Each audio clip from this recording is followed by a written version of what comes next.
Alright, what's up everybody? Just coming at you with a quick video here. We're going to be installing Python today. And yeah, just, a lot of people like to get started with Python. I think it's a good language with kind of loose syntax. It can be good for understanding more fundamental stuff of programming. And it's surprisingly powerful, but definitely something you'll probably end up wanting to transition to a more specialized language. So here we go. Python.org is where we're going to want to go first. Downloads, Windows in my case, but choose your operating system. Executable installer in my case. I already have one though, so you would normally click that and download it. I already have a copy of that. And what that's going to do is install it right into your downloads folder.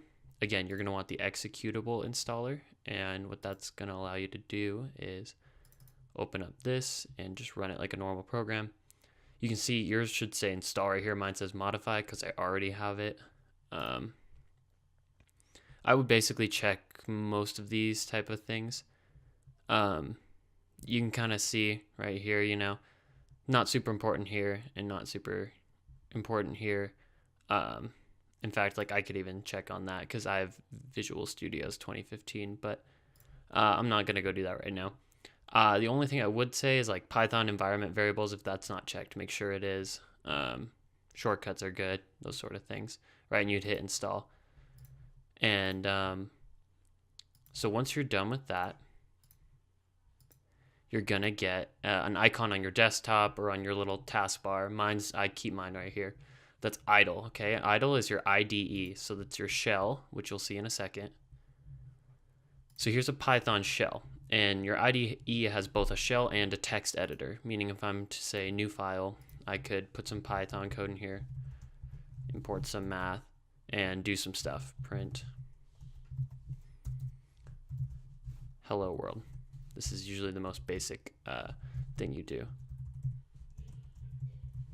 Perfect. So this could be a program we could run, and it would do that.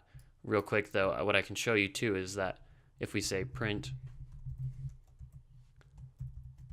hello world right in here, give it a run, it's going to execute that command. So this is our shell, our interpreter. We can give it some commands. We could, call a function from here. If we were to run this program, let's just say, we can give it a run. Sorry, gotta remember where. Run module, it's going to want us to save it. I'm just going to save it on my desktop for now as test.py, and it runs it, right? So everything works and we're looking good. That is Python installed for you. And I will be making some more short videos explaining kind of where to get started, what syntax to use here, why we do what we do. So now you have Python installed and you're ready to get coding. Thanks for watching, and just tune in for the next videos. All right, bye-bye.